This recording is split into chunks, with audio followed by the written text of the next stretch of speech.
Bonjour Monseigneur Rivière. Bonjour Anne. Noël approche, Monseigneur. Le Sauveur va venir sur terre, dans les cœurs qui s'y préparent, comme une vraie joie qui arrive dans le monde. Vous tenez beaucoup à la joie, nous le savons. Quel message souhaitez-vous porter à tous les habitants de Saône-et-Loire, de votre département qui correspond au diocèse d'Autun? Vous venez de donner le message, Anne, déjà, c'est-à-dire qu'il y a un avènement du Sauveur continuel dans la vie du monde, mais c'est une venue tellement discrète qu'elle finit par passer inaperçue.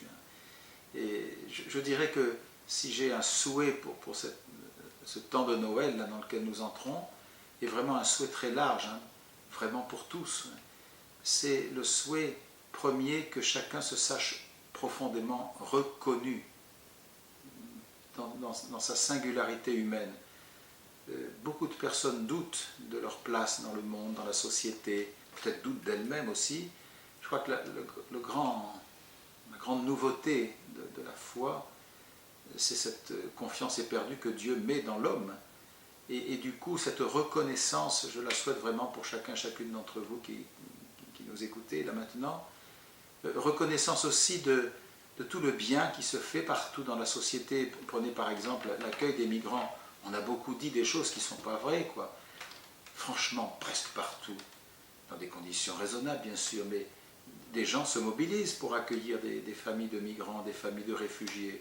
Je le vois un peu partout. Bon, c'est du bien qui ne fait pas de bruit, voilà.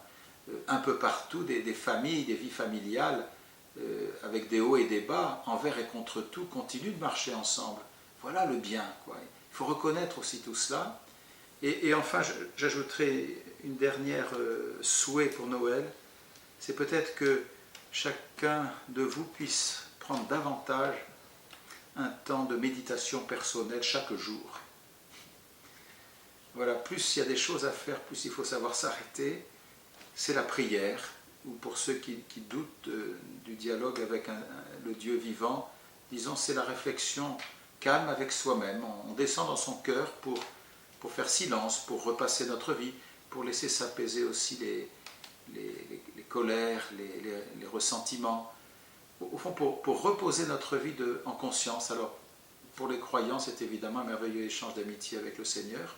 Je vous souhaite aussi que ce temps de Noël soit une sorte de reprise régulière dans une prière vivante.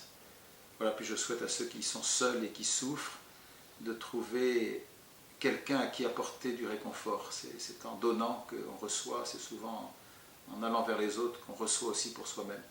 Voilà ce que je peux dire pour mes souhaits pour cette fête. Merci Monseigneur pour vos souhaits. Joyeux Noël très intérieur à chacun d'entre vous.